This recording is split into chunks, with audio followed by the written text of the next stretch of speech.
நம்ம பால்கோவா இதில் பண்ணுறதுக்கு என்னென்ன மூலப்பொருள் அப்படின்னு பார்த்தோம் அப்படின்னா பாலும் சர்க்கரையும் தான் பால்கோவாக்கான மூலப்பொருள். அப்போ பால் வந்து ஒரு இதை எடுத்துக்கிட்ட ஒரு 10 லிட்டர் நம்ம எடுத்துக்கிட்டோம் அப்படின்னா அதுக்கு வந்து ஒரு 2 கிலோ சர்க்கரை வந்து நம்ம ஆட் பண்ணணும். இதெல்லாம் ஆட் பண்ணிட்டு தான் நம்ம இதில் போட்டு நம்ம பால்கோவா பண்ணும்போது கிட்டத்தட்ட ஒரு 3 கிலோ பால்கோவா வந்து நமக்கு கிடைக்கும். ஒரு 10 லிட்டர் பாலை ஒரு லிட்டர் 40 ரூபான்னு வாங்கினா கூட ஒரு 400 ரூபாய் ஆகுது.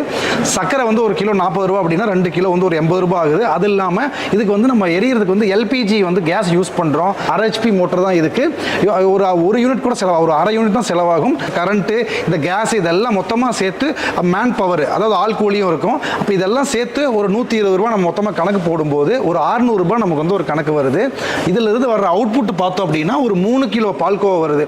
இப்போ ஒரு பால்கோவா ஒரு கிலோ வந்து ஒரு 400 ரூபாய் நம்ம கொடுத்தோம் அப்படின்னாலே வந்து 3 கிலோ பால்கோவா நம்மள 1200 ரூபாய்க்கு நம்ம சேல் பண்ணோம் அப்படின்னா நமக்கு ஆன செலவு வெறும் 600 ரூபாய் தான்.